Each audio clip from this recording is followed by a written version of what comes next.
Salut et bienvenue sur la chaîne Analyse des données. L'objet de cette vidéo porte sur la notion de nuage de points, encore appelé graphique de dispersion. Le nuage de points ou graphique de dispersion est un outil de contrôle et d'aide à la décision pour vérifier l'existence d'une corrélation ou d'une relation entre variables de nature quantitative. La dite corrélation pouvant être positive, négative, forte ou faible ou encore nulle.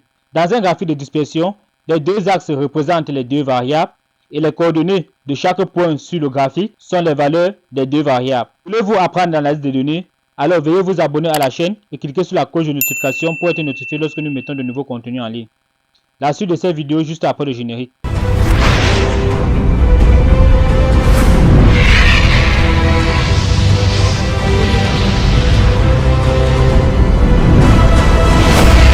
Nous allons illustrer la notion de graphique de dispersion avec un exemple.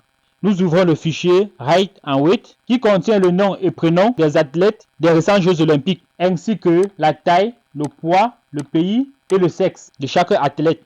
Ce qui nous intéresse dans ce fichier est l'étude d'une corrélation ou d'une relation entre les deux variables taille et poids.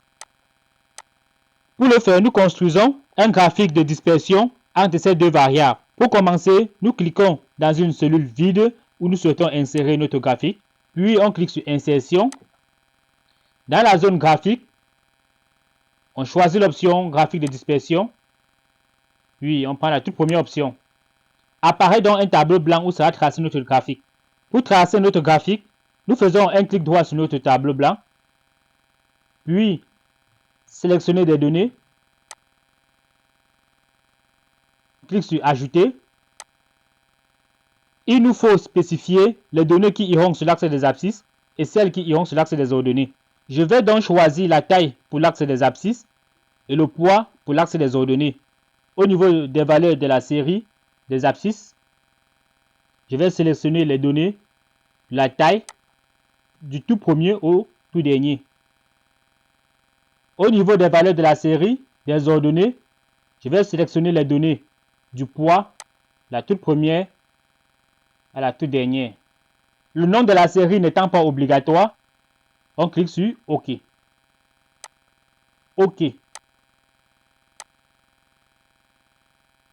On obtient donc le nuage de points qui donne une relation entre la taille et le poids des athlètes, où la taille en centimètres est sur l'axe des abscisses et le poids en kilogrammes est sur l'axe des ordonnées. Chaque point représente un athlète. Pour plus de clarté, nous allons donner un nom aux différents axes. On clique sur le signe plus. Titre des axes. Poids en kilogrammes. Et sur l'axe des abscisses, mettons taille en centimètres.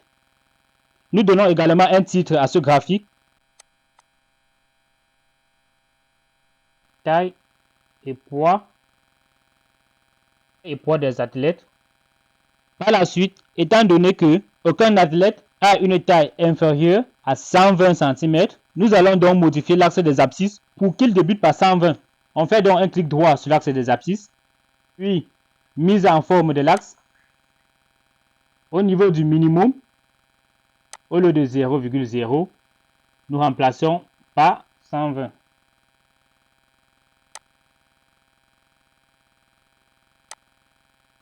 On obtient ainsi une représentation graphique plus améliorée.